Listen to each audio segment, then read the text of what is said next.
नमस्कार, स्वागत है आपका अपने चैनल सक्सेस जंक्शन एक कदम सफलता की ओर में। और हम लेकर के आ गए हैं आपके लिए एमपीपीएससी 2020 और 2021 की परीक्षा की दृष्टि से अति महत्वपूर्ण है आपका यूनिट 10 और उसके टॉप 100 एमसीक्यूज चल रहे हैं।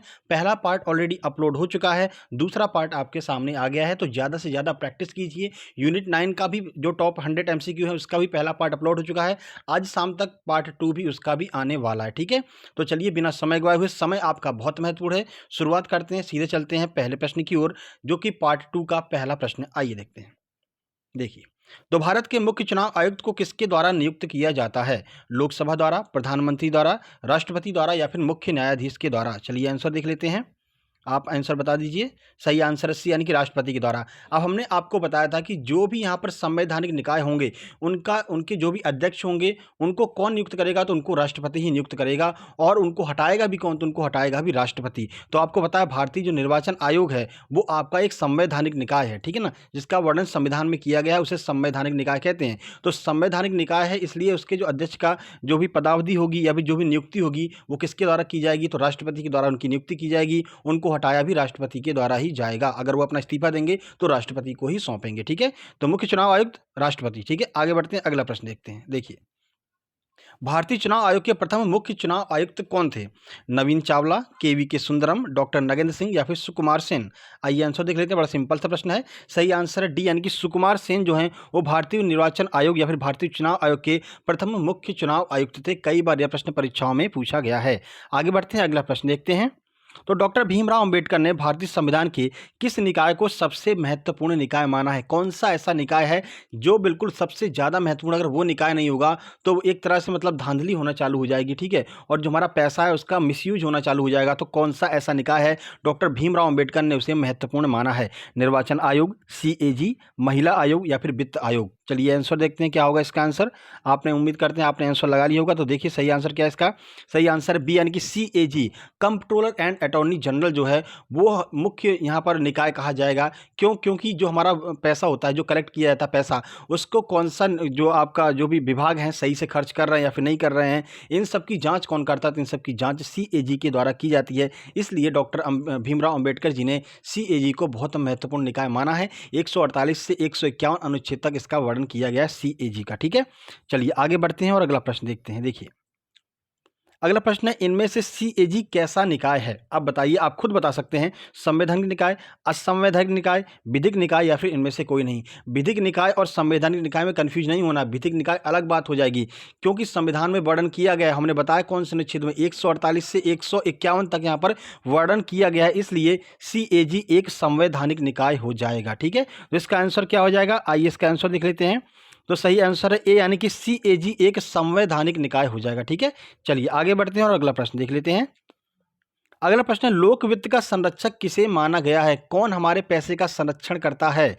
ऑप्शन ए है नीति आयोग, ऑप्शन बी है निर्वाचन आयोग, ऑप्शन सी है वित्त आयोग, ऑप्शन नंबर डी है CAG, controller and attorney general. चलिए आंसर देख लेते हैं। सही आंसर डी, यानी कि सीएजी हमारे पैसे का, हमारे लोक वित्त का संरक्षक माना जाता है। अब लोक वित्त से कंफ्यूज नहीं होना कि ये लोक वित्त क्या होता है। लोक वित्त का मतलब ही है, लोक मतलब जनता और वित्त मतलब पैसा। तो जनता का जो भी पैसा यहाँ पर हम टैक्स के रूप में पैसा देते हैं सरकार को, फिर ठीक है, सरकार उस टैक्स को हर एक विभाग में बांटती है। भाई तुमको कितना चाहिए, जैसे अपना बजट आता है, भाई तुमको कितना चाहिए, हमको इतना, तुमको कितना, इतना इतना चाहिए, ठीक है। तो सबको टैक्स वितरित कर दिया जाता है। अब वो लोग उसका मिसयूज ना करें, ठीक है ना। पता चला कि कुछ ही मतलब कुछ भी धांधलेबाजी कर रहे हैं, तो ऐसा नहीं करें, इसके लिए सीएजी को बनाया गया है। तो लोक वित्त का संरक्षक सीएजी को माना जाता है। आगे बढ़ते हैं, ये जांच करता है हर एक की। देखिए, सीएजी को शपथ कौन दिलाता है? सर्वोच्च न्यायालय का मुख्य न्यायाधीश, राष्ट्रपति, महान्यायवादी, प्रधानमंत्री? आइए आंसर देखते हैं। सही आंसर है बी, यानी कि राष्ट्रपति ही इसको शपथ दिलाता है। इसकी नियुक्ति भी राष्ट्रपति ही करता है। और जब ये अपना इस्तीफा देगा, इसको जब हटाया जाएगा तो वो भी राष्ट्रपति के द्वारा ही हटाया जाएगा, क्योंकि यह एक संवैधानिक निकाय है। जहां भी आपको संवैधानिक निकाय देखने को मिल जाए, तुरंत राष्ट्रपति लगा दीजिएगा, ठीक है। चलिए आगे बढ़ते हैं और अगला प्रश्न देखते हैं। तो सीएजी की सेवा शर्तें और वेतन भत्ते कौन निर्धारित करता है? अब यहां पर कंफ्यूज नहीं होना है। राष्ट्रपति, संसद, सीजेआई, प्रधानमंत्री? आइए आंसर देखते हैं। सही आंसर है बी, यानी कि संसद यहाँ पर सेवा शर्तें और वेतन भत्ते निर्धारित करती है। अब यहाँ पर आपको राष्ट्रपति नहीं लगाना है। अब राष्ट्रपति के पास इतना समय भी नहीं है कि वो बैठ करके बताए भैया तुमको इतना रुपए मिलेगा 2.5 लाख, बोलो तैयार हो, नहीं तैयार हो भाई यार 2,75,000 ले लो, तैयार हो, नहीं तैयार हो। तो ये राष्ट्रपति का काम नहीं है, राष्ट्रपति के पास इतना टाइम ही नहीं है, ठीक है ना। तो ये सारे काम जो संसद के द्वारा किया जाता है कि तुम्हारा टाइम टेन्योर इतना होगा, इतने पैसे तुमको मिलेंगे, ठीक है, इतने टाइम तक तुम काम करोगे, ठीक है। बाकी जो हटाने वटाने की जो मतलब हटाना है और नियुक्त करना है वो राष्ट्रपति साहब कर लेंगे, लेकिन पैसा वैसा तो हम ही देंगे भाई तुमको, ठीक है ना। तो संसद ये निर्धारण करती है, राष्ट्रपति नहीं करता है। सही आंसर इसका बी हो जाएगा। आगे बढ़ते हैं। देखिए, इनमें से किसका लेखा परीक्षण सीएजी के द्वारा नहीं किया जाता है। तो सीएजी का मुख्य कार्य क्या है? लेखा परीक्षण करना। लेखा परीक्षण का मतलब है किसने कहाँ कितना पैसा खर्च किया, उसका लेखा परीक्षण सीएजी के द्वारा किया जाता है, ठीक है। तो देखिए, इनमें से किसका परीक्षण सीएजी नहीं करता है? राज्यों की संचित निधि का, सरकारी कंपनी का, स्थानीय निकाय का, या फिर भारत की आकस्मिकता निधि का। चलिए आंसर देख लेते हैं। सही आंसर है सी, यानी कि स्थानीय निकाय का जो भी यहाँ पर लेखा परीक्षण होता है वो यहाँ पर सीएजी के द्वारा नहीं किया जाता है। यहाँ पर राज्य एक अलग से सीएजी बैठा रहता है अपना खुद का, वो लोग वहाँ पर जांच वाँच कर लेते हैं, पर सीएजी को इतना टाइम नहीं है कि वो स्थानीय निकायों की मतलब कि पंचायत वगैरह जो है और जो आपका नगर निगम है इनकी भी जानकारी सीएजी करेगा। तो इतना टाइम कहाँ है सीएजी के पास में ना। सीएजी को पूरे भारत का देखना है भाई, तुम्हारे इतना टाइम नहीं कि तुम्हारे पंचायतों में आकर के पता करेगा कि गिरीश चंद्र मुर्मू जी आएंगे और आकर के आपकी जो पोरसा ग्राम पंचायत है वहाँ पर आकर के बोलेंगे चलो भाई दिखाओ तुमने कितना पैसा खर्च किया। इतना उनके पास में समय नहीं है, ठीक है ना। तो भारत के पूरे भारत का जो है लेखा परीक्षण सरकारी कंपनियों का लेखा परीक्षण करते हैं, राज्यों की संचित निधि का भी लेखा परीक्षण कर लेते हैं, वो भारत की आकस्मिकता निधि का भी लेखा परीक्षण कर लेते हैं, लेकिन जो स्थानीय निकाय होते हैं उनका लेखा परीक्षण सीएजी के द्वारा नहीं किया जाता है, ठीक है। चलिए आगे बढ़ते हैं। बता दें लेखा परीक्षण कैसे होता है। उनके पास इतना भी टाइम नहीं है कि एक एक सबके फाइल देखेंगे। देखिए क्या होता है कि एक कमरा भरा रहता है, ठीक है, सब फाइलों का, ठीक है, सब सारे विभाग के फाइलों का, ठीक है। अब वो क्या करते हैं, सीएजी साहब जाते हैं और रैंडमली उसमें से 3 फाइल उन्होंने निकाल ली और 3 फाइल का उन्होंने लेखा परीक्षण कर लिया। अब किसी को पता तो नहीं कि कौन सी फाइल का लेखा परीक्षण होने वाला है, तो सबको मतलब डर लगा रहता है कहीं मेरी फाइल ना आ जाए, मेरी फाइल ना आ जाए, इसलिए सब लोग अपने फाइल का एकदम मतलब दुरुस्त रखते हैं, ठीक है। और जिसकी फाइल उन्होंने उठा ली तो उसका पॉइंट टू पॉइंट चेक करते हैं, फिर उसके राष्ट्रपति के सामने जा करके रख देते हैं। कोई कमी होती है तो फिर उनकी खिंचाई हो जाती है, जो भी यहाँ पर जिसका भी फाइल यहाँ पर रहता है, ठीक है ना। तो इस तरह से जो है यहाँ पर लेखा परीक्षण किया जाता है सीएजी के द्वारा। चलिए आगे बढ़ते हैं। देखिए, किस आयोग ने सिविल सेवा परीक्षा के लिए उम्र सीमा पुनः 23 वर्ष करने की सिफारिश की थी? आइए ऑप्शन देखते हैं। साइमन कमीशन, एसीचन आयोग, ली आयोग, या फिर इनमें से कोई नहीं। चलिए आंसर देखते हैं। लोक सेवा आयोग के प्रश्न यहाँ से स्टार्ट हो गए हैं। सही आंसर है बी, यानी कि एसीचन आयोग के द्वारा सिविल सेवा परीक्षा की उम्र सीमा पुनः 23 वर्ष करने की यहाँ पर सिफारिश की गई थी। चलिए आगे बढ़ते हैं और अगला प्रश्न देखते हैं। भारत में सिविल सेवा की परीक्षा का आयोजन पहली बार कहाँ पर हुआ था? दिल्ली, मैसूर, मुंबई, इलाहाबाद। चलिए आंसर देख लेते हैं, आपको पता होगा इसका आंसर। चलिए आंसर इसका डी, यानी कि इलाहाबाद में पहली बार सिविल सेवा परीक्षा का आयोजन भारत में हुआ था। इससे पहले इंग्लैंड जाने पड़ता था भाई, ठीक है, परीक्षा देने के लिए। सुभाष चंद्र बोस वगैरह जो है यहाँ पर टॉप किए थे जाकर के, तो इंग्लैंड तक पेपर देने जाए थे। अगर आपको आईएएस का एग्जाम देना तो इंग्लैंड पेपर देने, भाई सेंटर कहाँ पड़ा है? सेंटर ग्वालियर है ही नहीं, सेंटर कहाँ है? सेंटर तो इंग्लैंड में है। पता चला पेपर देने आईएएस का जा रहा है इंग्लैंड, ठीक है ना। तो ऐसा हुआ करता था पहले, ठीक है। इसके बाद में बहुत प्रयासों के बाद में भारत में परीक्षा होना चालू हुई और पहली बार परीक्षा कहाँ पर हुई? तो इलाहाबाद उत्तर प्रदेश में पहली बार परीक्षा का आयोजन किया गया सिविल सेवा परीक्षा का, ठीक है। चलिए आगे बढ़ते हैं, अगला प्रश्न देखते हैं। भारत में लोक सेवा आयोग का गठन कब किया गया? 1 अक्टूबर 1926, 10 अक्टूबर 1927, 1 जनवरी 1928, या फिर 3 अप्रैल 1919। आइए आंसर देखते हैं। सही आंसर है ए, यानी कि 1 अक्टूबर 1926 को ली आयोग की सिफारिश पर भारत में लोक सेवा आयोग का गठन किया गया, ठीक है। चलिए आगे बढ़ते हैं और अगला प्रश्न देखते हैं। सारे प्रश्न आपके लिए महत्वपूर्ण है, परीक्षा में इनमें से बहुत सारे प्रश्न आपको टकराने वाले हैं, ठीक है ना। तो बेहतरीन प्रैक्टिस कीजिए, ठीक है। प्रैक्टिस मेक्स मैन परफेक्ट, ये भी आपको याद रखना है। तो ज़्यादा से ज़्यादा प्रैक्टिस कीजिए। आपके पास काउंटडाउन स्टार्ट हो चुका है। आज आपका सोमवार है, शनिवार तक का समय है, संडे को आपको जाना है, याद रखिएगा। किस आयोग की सिफारिश पर सिविल सेवा परीक्षा को त्रिस्तरीय कर दिया गया? ठीक है ना। इस आयोग ने पूरी वाट लगा दी। क्या किया? 3 स्तरीय कर दिया। पहले एक एग्जाम होता था, ठीक है, रिजल्ट आ गया, पास हो गए भाई, सिविल सेवक बन गए। अब क्या हुआ? अब इन्हें त्रिस्तरीय कर दी। कौन ऐसी महान मूर्ति थे? आइए देखते हैं। ली आयोग, कोठारी आयोग, सतीश चंद्र समिति, या फिर होता समिति। आंसर की बात करते हैं। सही आंसर है बी, यानी कि कोठारी समिति के द्वारा जो है जो आपकी सिविल सेवा परीक्षा उसे त्रिस्तरीय कर दिया गया है ना। जैसे कि मतलब अब पहले प्री होगा, फिर मेंस होगा, फिर इंटरव्यू होगा, उसके बाद आपका सिलेक्शन होगा, तब आप जाकर के सिविल सेवक अधिकारी बन पाएंगे। पहले क्या होता था? बस एक एग्जाम होता था, क्वालिफाई करो, मेरिट बनी, सिविल सेवक बन गए, ठीक है ना। अब यहाँ पर त्रिस्तरीय कोठारी साहब ने करवा दिया, ठीक है। चलिए तो इसका आंसर है बी। आगे बढ़ते हैं, अगला प्रश्न देखते हैं। लोक सेवा आयोग के प्रथम भारतीय अध्यक्ष कौन थे? तो पहले भारतीय अध्यक्ष लोक सेवा आयोग के कौन थे, यह आपसे पूछा जा रहा है। सुरेंद्रनाथ बनर्जी, डॉक्टर भीमराव अंबेडकर, मौलाना अबुल कलाम आजाद या फिर एच के कृपलानी। चलिए आंसर देख लेते हैं। सही आंसर है डी, यानी कि एच के कृपलानी जो हैं वो प्रथम लोक सेवा आयोग जो है भारतीय अध्यक्ष थे। लोक सेवा आयोग की स्थापना 1926 में हो गई थी, ठीक है। तो तब से अंग्रेज लोग अध्यक्ष बनते चले आ रहे, किसी भारतीय को मौका नहीं दिया गया था। लेकिन जब भारत स्वतंत्र हुआ 26 जनवरी 1950 को भारत का गणतंत्र बना, तब यहाँ पर पहली बार जो है लोक सेवा आयोग के प्रथम भारतीय अध्यक्ष कौन बनाए गए? तो एच के कृपलानी साहब जो है वो प्रथम भारतीय अध्यक्ष बनाए गए लोक सेवा आयोग के। चलिए आगे बढ़ते हैं और अगला प्रश्न देखते हैं। अगला प्रश्न देखिए, तो आज़ादी के बाद सिविल सेवा का सशक्तिकरण किसके द्वारा किया गया? बताइए, बहुत महत्वपूर्ण प्रश्न है। पंडित जवाहरलाल नेहरू, सुभाष चंद्र बोस, सरदार वल्लभ भाई पटेल या फिर बाल गंगाधर तिलक। सशक्तिकरण यहाँ भी आ जाए ना भाई, तो बस एक ही नाम आएगा, चाहे भारत के सशक्तिकरण की बात हो, चाहे लोक सेवा आयोग के सशक्तिकरण की बात हो, एक ही नाम आएगा, लौह पुरुष सरदार वल्लभ भाई पटेल। जी हाँ, ठीक है ना। अपने साथ में बंदूक लेकर के चलते थे। बोलो मानते हो या गोली खाओगे, ये बताओ, ठीक है ना। तो लोग कहते थे अरे सरदार साहब आप तो गर्म दिमाग के हो, हाँ तो बोलो, ठीक है ना। तो चाहे वो लोक सेवा का सशक्तिकरण हो या भारत का एकीकरण हो, वो सब जो है सरदार वल्लभ भाई पटेल, जिन्हें लौह पुरुष के नाम से जाना जाता है, उनके द्वारा किया गया था। तो आज़ादी के बाद सिविल सेवा का जो है सशक्तिकरण जो है सरदार वल्लभ भाई पटेल के द्वारा किया गया था। आगे बढ़ते हैं, अगला प्रश्न देखते हैं।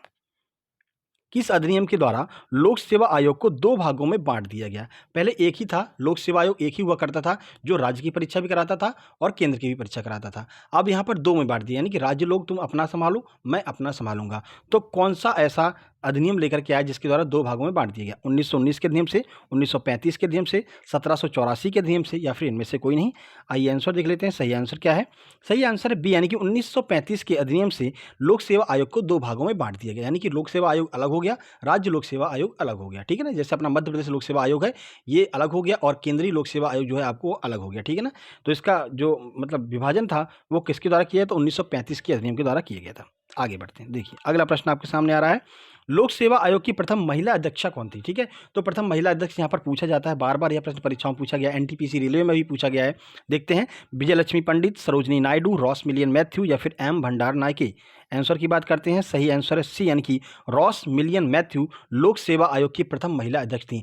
वीडियो पसंद आ रहा हो मेरे भाई तो वीडियो को लाइक कर दीजिए, मुझे पता है आपको पसंद आ रहा है, पर लाइक करने में आलस कर रहे हो भाई। 1 सेकंड का 10वां हिस्सा लगेगा, बस लाइक के बटन पर प्रेस करना, ठीक है ना। और लास्ट में कमेंट करके बताइएगा कि आपको ये वीडियो सीरीज कैसी लग रही है। उम्मीद करते हैं, हम कोशिश करेंगे कि मतलब लगभग सभी यूनिट के टॉप 100 आपको दे सकें, ये हमारी कोशिश रहेगी। आज शाम को हम देखिए किसी एक यूनिट का फिर से टॉप 100 लेकर के आएंगे, हो सकता है यूनिट 9 का भी टॉप 100 आपको शाम को 8 साढ़े 8 बजे के पार्ट 2 उसका मिल जाए, ठीक है ना।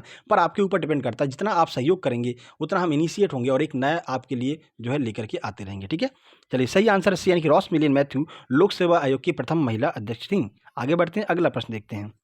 संघ लोक सेवा आयोग किस प्रकृति का निकाय है? संवैधानिक, असंवैधानिक, अनियमित या फिर इनमें से कोई नहीं?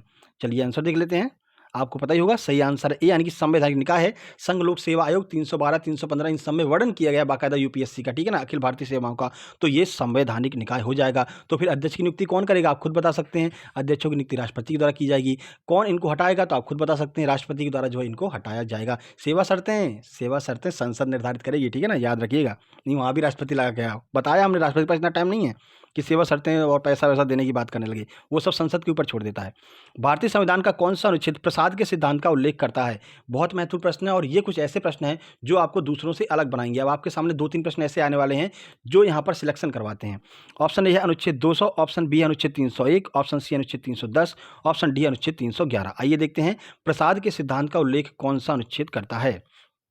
सही आंसर है सी, यानी कि अनुच्छेद 310 जो है प्रसाद के सिद्धांत का उल्लेख करता है। सर ये प्रसाद का सिद्धांत क्या होता है? तो देखिए, संघ लोक सेवा आयोग या फिर राज्य लोक सेवा आयोग, जो भी यहाँ पर जिनका भी सिलेक्शन होता है ना, वो राष्ट्रपति के प्रसाद पर्यंत कार्य करते हैं, ठीक है। जो भी यहाँ पर होंगे प्रसाद पर्यंत का मतलब यह है कि राष्ट्रपति जब तक चाहेगा तब तक उनका टाइम टेन्योर रहता है, ठीक है ना। जैसे कि राज्यपाल हो गए तो राष्ट्रपति यहाँ पर अपने आप राज्यपालों को हटा देता है, ठीक है ना। जैसी सरकार बदलती है तो मेन तो देखिए प्रधानमंत्री मेन होता है। प्रधानमंत्री कहता है कि ऐसा कीजिए राष्ट्रपति साहब, आप एक आदेश पारित कीजिए और इस राज्य के राज्यपाल को हटा दीजिए, ठीक है ना। तो राज्य के राज्यपाल को हटा दिया जाता है, ठीक है ना। तो ये काम किसका होता है? राष्ट्रपति का होता है। तो प्रसाद पर्यंत का मतलब है जब तक राष्ट्रपति का मन होगा तब तक जो है राज्यपाल अपने पद पर रहता है, ठीक है। तो इसे हम प्रसाद पर्यंत कहते हैं।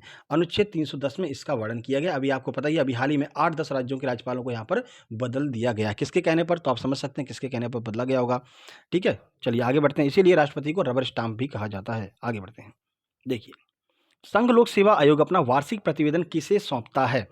राष्ट्रपति को, राज्यपाल को, मुख्यमंत्री को या फिर प्रधानमंत्री को? इसका भी आंसर बड़ी आसानी से दे सकते हैं अगर आपको ट्रिक पता चल गई है। ट्रिक का मतलब है संवैधानिक निकाय है तो किसको सौंपेगा? राष्ट्रपति को सौंपेगा, ठीक है ना। जब उसकी नियुक्ति ही राष्ट्रपति कर रहा है और मतलब कि इस्तीफा भी राष्ट्रपति को देगा, तो भाई प्रतिवेदन लेकर के कहाँ जाएगा? जो भी काम किया है मास्टर साहब को ही तो दोगे जा करके। तो जो भी आपने काम किया है प्रिंसिपल साहब राष्ट्रपति महोदय के पास जा करके रखिए।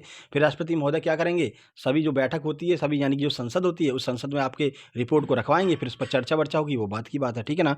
तो वार्षिक प्रतिवेदन एक साल में लेखा जोखा कितना किया है, कितना आपने काम किया है, वो सब राष्ट्रपति को यहाँ पर सौंपना पड़ता है, ठीक है। चलिए आगे बढ़ते हैं और अगला प्रश्न देखते हैं। और ये सभी संवैधानिक निकायों को करना पड़ता है, ऐसा नहीं संघ लोक सेवा आयोग, जो भी संवैधानिक निकाय होगा ना, वो अपना वार्षिक प्रतिवेदन जा करके राष्ट्रपति को ही सौंपेगा। तो याद रखिएगा, कहीं भी क्वेश्चन टकराए, चुनाव आयोग, जो आपका निर्वाचन आयोग है, वित्त आयोग है, और जो आपका संघ लोक सेवा आयोग है, जिनका भी वर्णन संविधान में है, अगर सीधे पूछा जाता है कि वार्षिक प्रतिवेदन किसे सौंपते हैं, चाहे वो सीएजी ही है, तो वो सब अपना वार्षिक प्रतिवेदन राष्ट्रपति को ही सौंपेंगे। माइंड में नोट डाउन कर लीजिएगा, ठीक है।